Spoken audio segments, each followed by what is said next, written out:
know when they're going to come at any time, and it's a gust of wind that will just throw you totally to one side or the other. I have seen 140, 150-pound men picked up and thrown across the road, literally.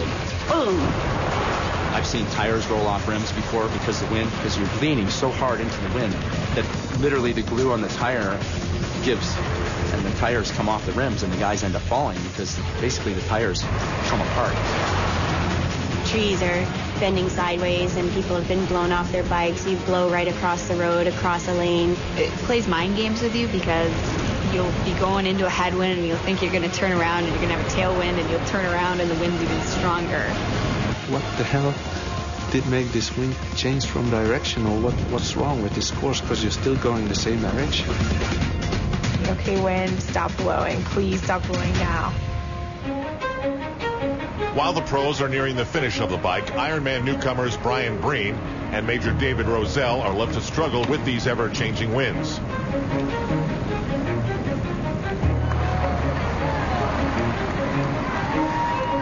Sister Madonna Buter knows to hold on tight. A few years ago, she got blown off her bike and broke her shoulder. And wind is no friend of Tricia Downey, as she's left to fight with it to make it to the bike cutoff by 5:30.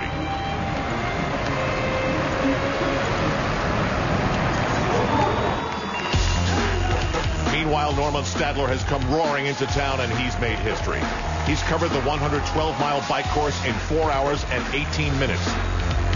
His time on the bike is the fastest in Ironman history. In 2004, Stadler became the first to break through and essentially win because of the bike time cushion. Now, the Ironman says, okay, do it again.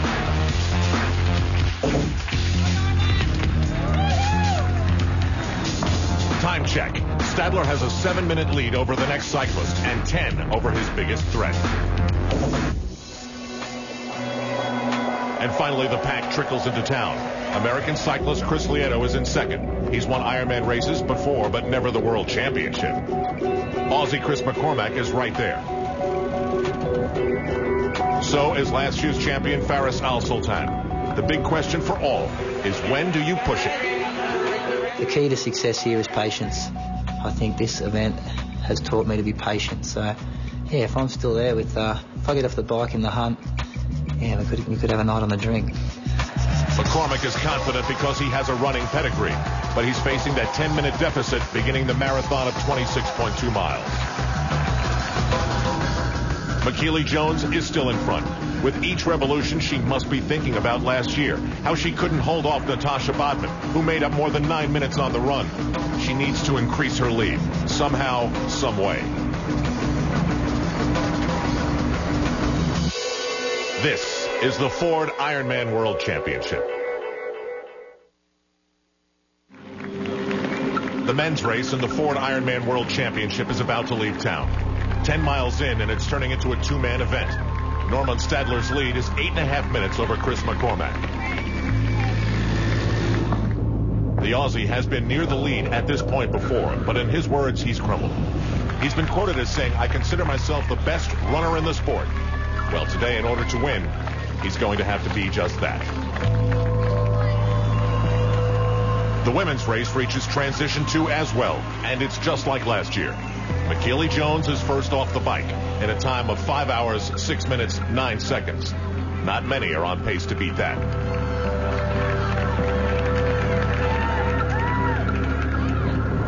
All the while, Switzerland's Natasha Bodman is making up time. It looks like she'll gain 5 or 6 minutes. As she leaves for the marathon, McKeely Jones has to be thinking of making this time different from last time. In her first attempt at the World Championship in Kona, Jones led off the bike but couldn't hold off Bodman, who made up more than 9 minutes on the run. Bodman passed her at mile 18 and never looked back en route to her 6th title.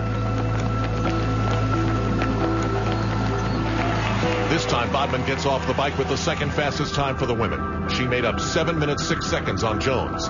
Better than thought. Texan Desiree Ficker with the 4th fastest time.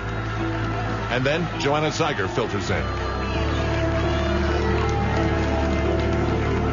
Last year, Bodman made up 9 minutes on the run. This year, she's only 5:35 behind heading into the marathon. But McKeely Jones has more than Bodman to worry about. 7 women are within 6.5 minutes. She simply has to be better than last year. Mark Hermans was a professional triathlete.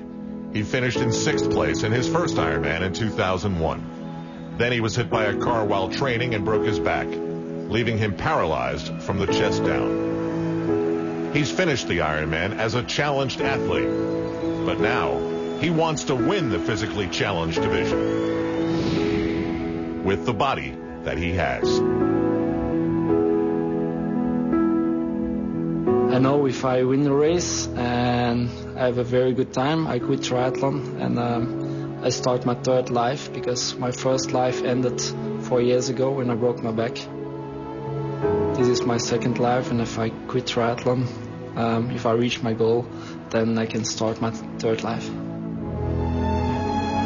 Mark Hermans knows the agony of missing a time cutoff.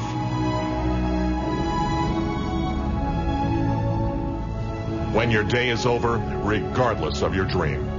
Now Tricia Downing does too. She won't make the 5:30 cutoff. Her Ironman ends early.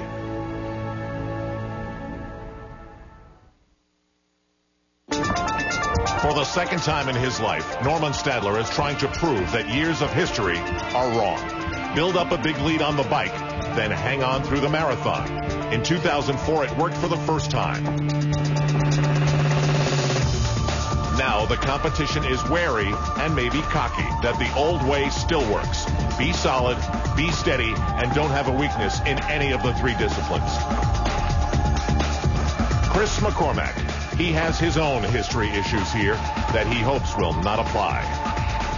I came from a short course background, racing the Olympics and those sort of events, and I just used to sit here and watch the NBC coverage at home in my lounge room with the air conditioning on, and you cut a 17-hour race program into 1 hour coverage with beautiful music and some lovely stories, and it looked easy. It really did, and I came here just expecting to get out in those lava fields and that nice music would kick in, and I'd float to the finish line and it'd all be rosy-dory, and there we go, I can go home and bank the check and rejoice my win, and it doesn't turn out like that.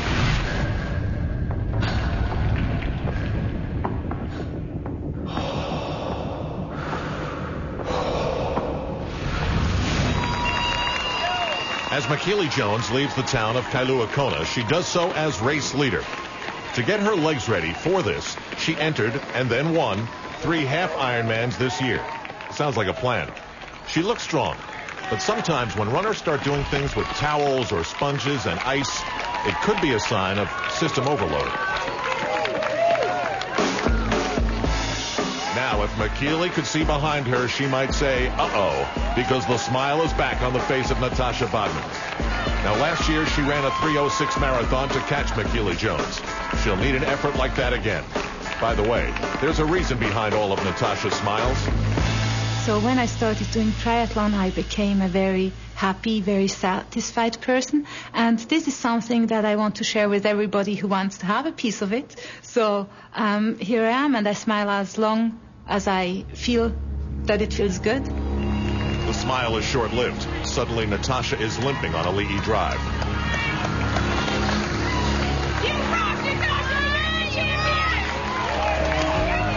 But she rallies with a, hey, let's do this. Her marathon continues, and she makes use of the hydration station. Hard to believe, but hours after it happened, she is still dealing with the deficit from the swim. McKeely Jones is unaware of the Bodman developments. It seems like she is in that long distance-induced zone of concentration, focusing on what she feels like. Not only is Bodman not catching McKeely Jones, she's being caught by Desiree Ficker. Bodman's first Ironman was 1996. Ficker was only 19 and a sophomore at Alabama on a track scholarship.